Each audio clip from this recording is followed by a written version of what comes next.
दोस्तों, मार्स हमारे solar system का चौथा प्लैनेट और हमारा लाल पड़ोसी। पिछले वीडियो में जब हमने मार्स के सरफेस को क्लोजली ऑब्जर्व किया तो हमें कुछ ऐसे तस्वीरें दिखी थी जिन्होंने हमें सोचने पे मजबूर कर दिया था कि मार्स जैसे बंजर और वीरान प्लैनेट पे ये नदी, नहर और पानी के बहाव से बने टेक्सचर्स आए कहां से। मार्स को देख के कोई भी बता देगा कि मार्स में अतीत में पानी हुआ करता था। इसी बात को चेक करने नासा ने पिछले 2 दशक में मार्स पे कई मिशंस भेजे। इनमें से कुछ मार्स को ऑर्बिट करते हैं और उसके अपर एटमॉस्फेयर को स्टडी करते हैं, जबकि कुछ मार्स के सरफेस पे लैंड करते हैं और आसपास की जियोलॉजी और एटमॉस्फेयर को स्टडी करते हैं, जबकि कुछ तो मार्स के सरफेस पे टहलने निकलते हैं। पत्थर, मिट्टी, इनके सैंपल्स लेकर उनकी बनावट समझने की कोशिश करते हैं। ऐसा ही एक रोवर क्यूरियोसिटी जब अपने मिशन पे था तो उसने अपने पिछले पहियों से मिट्टी को कुछ इस तरह उकेरा कि साइंटिस्ट हक्के बक्के रह गए। दोस्तों, उन्हें मार्स की मिट्टी में नमक का ट्रेस नजर आया। ये वही नमक है जो हमारे समंदरों में पाया जाता है। तो क्या मार्स पे भी समंदर हुआ करते थे? इसी बात को जानने मार्स के नॉर्थ पोल पे उतरा नासा का फीनिक्स लैंडर। फीनिक्स का मिशन था नॉर्थ पोल की मिट्टी के सैंपल कलेक्ट करना और उसको एनालाइज करना। पर जब वो मिट्टी के सैंपल कलेक्ट कर रहा था तो उसने अपने पीछे एक नया ही मेहमान पाया। दोस्तों, मिट्टी की लेयर के नीचे बर्फ की एक परत नजर आई जो 2 दिनों के अंदर धीरे धीरे करके सूख गई।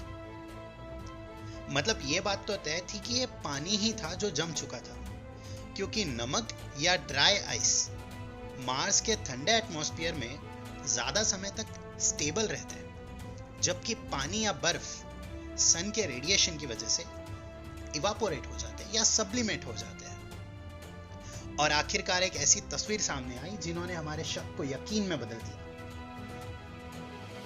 फीनिक्स के शॉक एब्जॉर्प्शन स्टैंड्स पे पानी की बूंदें नजर आई जो कुछ समय बाद सूख गई। तो ये बात तो तय थी कि मार्स के पास्ट में उस पे बहुत सारा पानी हुआ करता था। तो ये पानी कहां चला गया?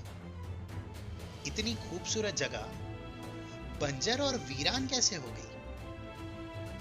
इसी बात को स्टडी करने गया नासा का मेवन स्पेसक्राफ्ट, जिसने मार्स के अपर एटमॉस्फेयर को स्टडी करके हमें यह बताया कि मार्स की मैग्नेटिक फील्ड बहुत कमजोर है और दिन ब दिन कम होती जा रही है। ऐसे में मार्स का सबसे बड़ा दुश्मन बन गया हमारा अपना सन।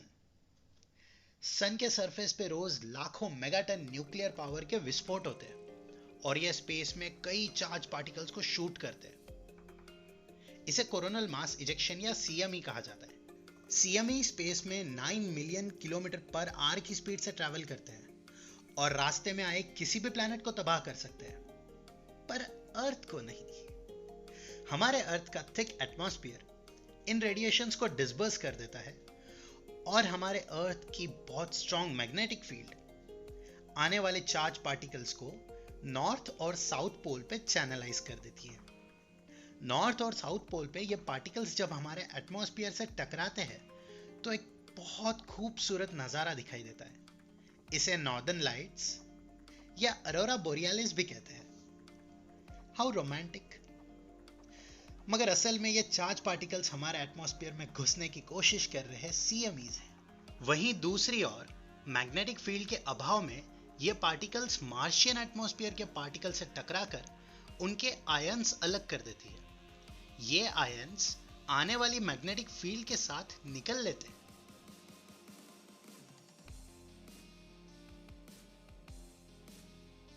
सोचिए, अगर हजारों की तादाद में ये पार्टिकल्स मार्स के सरफेस को टकराए तो क्या होगा? कई सालों के दौरान धीरे धीरे करके मार्स अपने एटमॉस्फेयर से हाथ गंवा बैठा और एटमॉस्फेयर के साथ ही पानी भी चला गया। और इसीलिए आज हमें मार्स बंजर, वीरान नजर आता है। जो पानी बचा था वो या तो उड़ गया या जमीन के अंदर चला गया। मगर इंसान की जिज्ञासा को कौन रोके? हमने इतनी पतली हवा में भी मार्शियन हेलीकॉप्टर को उड़ा के दिखाया। मार्स की हवा को यूज करके हमने उससे ऑक्सीजन बनाया और आने वाले 2 दशकों में तो हम मार्स पे जाने की बात कर रहे हैं। जी हाँ दोस्तों, मार्स पे बनने वाली सबसे पहली सिटी नोवा सिटी की प्लानिंग पूरी हो चुकी है। हो सकता है नोवा मार्स पे इंसान का नया डेस्टिनेशन हो।